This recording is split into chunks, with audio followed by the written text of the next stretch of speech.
9 बार विधानसभा में रहा, 1 बार राज्यसभा में रहा और देखे थे हमने जो वो हसी ख्वाब क्या हुए, वो वादा हाय अतलसो कम ख्वाब क्या हुए। बहुत अच्छी तस्वीर थी दिल में और दिमाग में, लेकिन पहले दिन से जो देखा मैंने यहाँ, उससे बहुत मायूसी हुई है। और मैं ये समझता हूँ अगर हम इस माहौल को बदल न सके तो शायद लोकतंत्र का सपना हमारा रास्ते में ही दम तोड़ देगा। मंजिल पे न पहुंचे उसे रास्ता नहीं कहते और 2-4 कदम चलने को चलना नहीं कहते। मैं महामहिम राष्ट्रपति महोदय के अभिभाषण की मुखालिफत में नहीं खड़ा हुआ हूं, लेकिन मुझे इस बात का अफसोस जरूर है कि जो बुनियादी बातें और बुनियादी सवालों के जवाब होना चाहिए थे, शायद वो जवाब नहीं हैं। हमारे सिस्टम की ये मजबूरी भी है कि राष्ट्रपति महोदय को अपने दिल और अपने दिमाग से कुछ कहना नहीं होता है, सिर्फ पढ़ना होता है।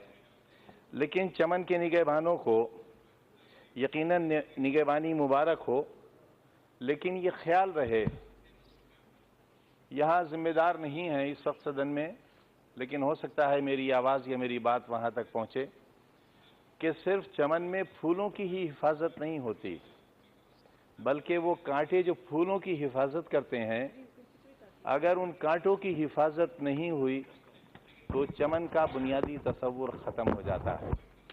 इस मुल्क की दूसरी बड़ी आबादी के साथ जिस तरह का सलूक और जिस तरह का रवैया है, वो यकीनन बहुत तकलीफदेह है। मेरे जैसा व्यक्ति जो एक यूनिवर्सिटी का फाउंडर है, एक ऐसा मेडिकल कॉलेज बनाया है, आप देखेंगे तो राष्ट्रपति भवन शायद अच्छा न लगे, जहां बच्चे पढ़ेंगे, जहां प्रधानमंत्री जी बैठे हैं उस जैसा हो। तकरीबन 500 एकड़ ज़मीन पर एशिया का लगभग सबसे खूबसूरत विश्वविद्यालय है, और ये मैंने इस तरह बनाया है मान्यवर, हाथ और दामन फैलाकर। मेरे बच्चों के 4 CBSE बोर्ड के स्कूल चलते हैं, 300-350 रुपए की फीस लेता हूं। जिनके माँ बाप नहीं हैं उन्हें मुफ्त पढ़ाता हूं, उन्हें ड्रेस मुफ्त देता हूं, उन्हें किताबें मुफ्त देता हूं। माँ बाप में से एक नहीं है तो 50% कंसेशन है। सड़क पर पत्थर तोड़ने वाला, रिक्शा चलाने वाला, मजदूरी करने वाले का बच्चा और बच्ची पढ़ता है तो मात्र 20 रुपया दिए जाते हैं। लेकिन इसी आज़ादी में मेरे जैसे व्यक्ति के साथ जो बर्ताव हुआ, उसने आज़ादी की सांसों को बहुत कम कर दिया। इसलिए मैं कहना चाहता हूं आपसे कि बार बार 1947 का जिक्र हुआ है, यहाँ आज़ादी के 70 सालों का जिक्र हुआ है। हमारा बहुत विवाद है कांग्रेस से, बहुत नाराजगी है। मुरादाबाद से लेकर अयोध्या तक बहुत से सवालात हैं जिसका जवाब नहीं है उनके पास। लेकिन ये नहीं कहा जा सकता कि सिर्फ विकास का काम इन्हीं 5 वर्षों में हुआ है। विकास बहुतों ने किया है। जब देश आजाद हुआ था तो हमारे पास लकड़ी के पहियों की गाड़ियां थीं, हमारे पास इतने भी हथियार नहीं थे कि 47 के बंटवारे में जो खुरेजी हो रही थी उसे हम रोक सकते हों। बहुत आसान है किसी पर कटाक्ष कर देना, लेकिन सच्चाई की आंखों से भी देखना पड़ेगा मान्यवर। और मैं ये कहना चाहता हूं सदन के उन तमाम साथियों से और उत्तर प्रदेश के जो जीत कर आए हैं, वो मुझसे व्यक्तिगत तौर पर वाकिफ हैं। और मैं इस सदन में कहना चाहता हूं कि मेरे पूरे राजनीतिक जीवन में अगर सुई के नोक के बराबर भी कहीं बेईमानी, रिश्वत और कोई भ्रष्टाचार या व्यक्तिगत रूप से किसी के साथ कोई ज्यादती की हुई सरकारी कलम के साथ हो, तो मैं अभी इसी सदन को छोड़ने के लिए ऐलान करता हूं। मैंने सुना नहीं, वरना मैं आपका जवाब दूंगा। मैंने मान्यवर बहुत साफ सुथरी जिंदगी गुजारी है, वरना इतना लंबा राजनीतिक सफर तय करने के बाद मैं देश की सबसे बड़ी अदालत में खड़ा हुआ नहीं होता। मैं उन उठने वाली आवाजों से भी कहना चाहता हूं कि 47 में बंटवारे के वक्त हमें हक था पाकिस्तान जाने का, आपको नहीं था। हमें हक था, लेकिन हमारे अजदाद ने यह तय किया कि यह वतन हमारा है। हमारे अजदाद की कब्रें हैं यहाँ, हमारे बुजुर्गों के मज़ारात हैं यहाँ। जामा मस्जिद है दिल्ली की, ताजमहल है, किले हैं, हमारे बुजुर्गों की यादें हैं, और यही आज धरोहर है हमारे भारत की। वही लोग गद्दार हो गए, उन्हीं का नाम लेकर सड़कों पर मारा जाने लगा। हम अपनी मर्जी से रुके थे, हमें किसी ने जबरदस्ती नहीं रोका था।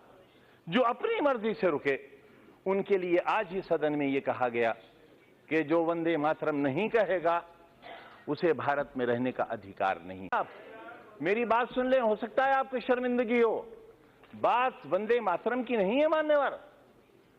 अगर कानून की बात करूं तो सुप्रीम कोर्ट कहता है कि वंदे मातरम के लिए मजबूर नहीं किया जा सकता, सबसे बड़ी अदालत वो भी है। लेकिन अगर आपने इतिहास पढ़ा हो, रेशमी रुमाल तहरीक, हिंदुस्तान को आजाद कराने के लिए कितने उलमा ने फांसी के तख्ते चूमे थे, कितने लोग मारे गए थे। देश में न जाने कितनी मिट्टी की पहाड़ियां वो हैं जिनमें हमारी लाशें आज भी सड़ गई होंगी, लेकिन उनमें दफन है। रेशमी रुमाल तहरीक में अगर आप रेशमी रुमाल की तस्वीर देखेंगे तो उस पर भारत मां की तस्वीर छपी हुई मिलेगी आपको। ये रिश्ते कब थे? ये 1942 में जब हिंदू और मुसलमान ने एक बर्तन में खाना खाया था, तब अंग्रेज को लगा था कि वो अब हिंदुस्तान में राज नहीं कर सकेगा, और 1942 से ही उसने अपना बिस्तर बांधना शुरू कर दिया था, और 1947 में हिंदुस्तान आजाद हो गया था। हम आज भी एक ही मोहल्ले में रहते हैं, एक घर में बैठते हैं, हमें किसी को एक दूसरे से डर नहीं लगता। लेकिन जब हम चुनी हुई संस्थाओं में आते हैं, जब वोट जैसी चीज हमारा मुकद्दर बनने वाली होती है, तब इंसानियत के सारे रिश्ते हमारे टूट जाते हैं मान्यवर। इससे देश बहुत कमजोर हो रहा है, इससे हम बहुत कुछ खो रहे हैं। आप मुझे मजबूर तो नहीं करेंगे? मैं आपसे ये कब कह रहा हूं कलमा पढ़िए आप? मैंने आपसे कब कहा? मैंने आपसे कब कहा कि कुरान की आयतें पढ़ी जाएं? यहां ये लोकतंत्र का मंदिर है, ये संविधान का मंदिर है, जो चाहे कहे। अगर मैं कहूं तो आप रोक नहीं सकते, और मैं न कहूं तो आप मुझसे जबरदस्ती नहीं कर सकते। और अगर आप जबरदस्ती कर सकते हैं तो कहिए, आप कहिए कि जबरदस्ती कहना होगा।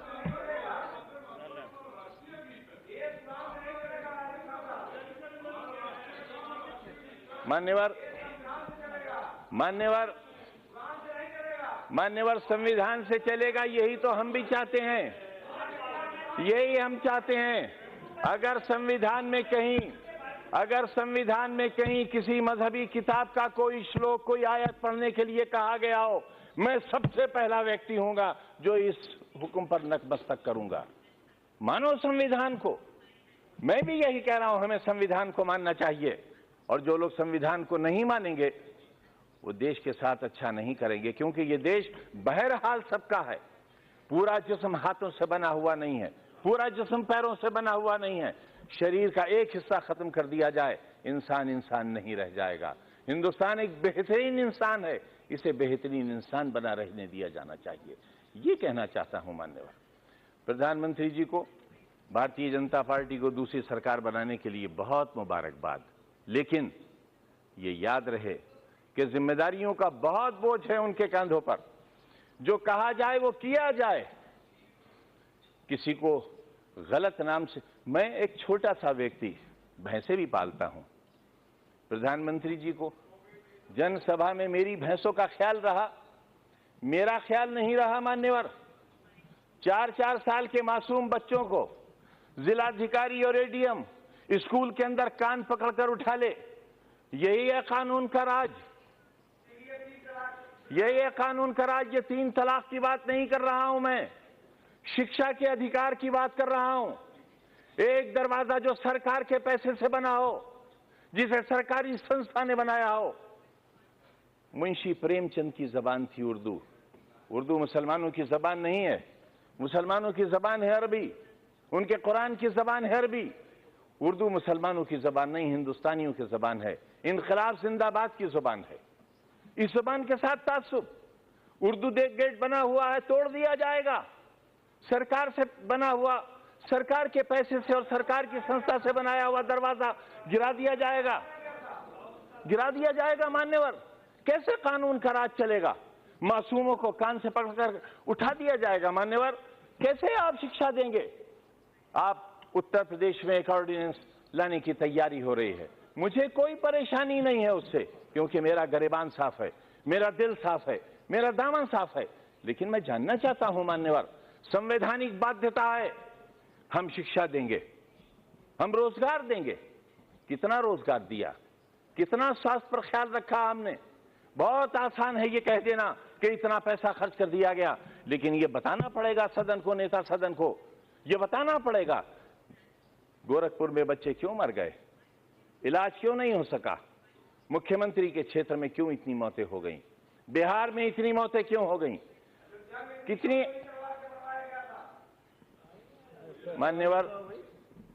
मान्यवर, जब तक ये ज़हनियत नहीं बदलेगी, मेरे जैसे लोगों का सर्वाइवल बड़ा नामुमकिन हो जाएगा। लेकिन मैं क्योंकि चुना हुआ व्यक्ति हूं मान्यवर, और इसलिए भी मैं बहुत अहमियत के साथ इस बात को कह रहा हूं कि एक कमीशन बिठाएं आप। लोकतंत्र के इस पर्व पर जो हुआ है मेरे यहां, 15 दिन तक बराबर एडमिनिस्ट्रेशन ने जो नंगा नाच किया है, मारा है लोगों को, बहुत एक वर्ग के लोगों को, रामपुर शहर के अंदर, स्वार के अंदर, टांडा के अंदर, दड़याल के अंदर। आप बिठाएं कमीशन, हमारा भी रोल देखें, जिला अधिकारी का रोल भी देखें।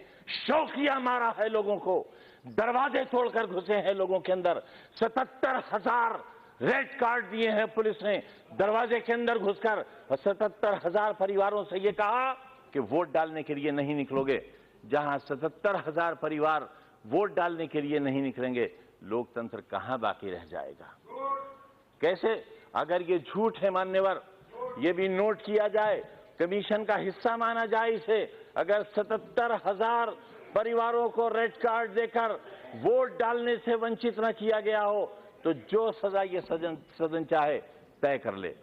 मान्यवर, इसलिए मैं कह रहा हूं आपसे कि लोकतंत्र का बचना जरूरी है, और लोकतंत्र आवाजों से नहीं बचेगा। मान्यवर, लोकतंत्र तब बचेगा जब फांसी के तख्तों पर चढ़ने से पहले शहीद भगत सिंह का वजन लिया जाएगा तो 5 पाउंड वजन बढ़ चुका होगा। इससे साबित होता है देश की आजादी कैसे हुई थी। आपस के रिश्तों को नहीं संभालेंगे, देश खुशहाल नहीं रह सकता। मैं कहता हूं, ये पूरा शरीर हिंदुस्तान है। मेरे शरीर के 5वें हिस्से पर अगर फालिज लग जाएगा तो ये कामयाब हिंदुस्तान और सेहतमंद हिंदुस्तान नहीं होगा। पूरी दुनिया का कोई व्यक्ति इसे सेहतमंद हिंदुस्तान नहीं कहेगा। एक आवाज 3 तलाक के लिए आई थी मान्यवर, कोई 1 तलाक मानता है माने, कोई 2 मानता है माने, कोई 3 मानता है माने, नहीं मानता है मत माने। मैं ये कहता हूं कि ये हमारा व्यक्तिगत मामला है। इस पर कुरान जो हुक्म देता है, जो कुरान फैसला करता है, जो कुरान राय देता है, उस राय से हटकर कोई बात कबूल नहीं की जाएगी, हरगिज नहीं की जाएगी, हरगिज नहीं मान्यवर। और मैं एक बात और भी कह दूं, ये जो महिलाओं के बड़े हमदर्द बनते हैं, महिलाओं की बड़ी वकालत करते हैं, महिलाओं के दुख, उनके दर्द और उनकी तकलीफों के बारे में भी बताएं, सबरीमाला के बारे में बताएं। जो आखिर सबरीमाला में एक पैमाना और मुस्लिम तलाकशुदा औरतों के लिए दूसरा। मान्यवर, मैं आधा मिनट लूंगा आपका। मुझे तो इस बात का मान्यवर, मुझे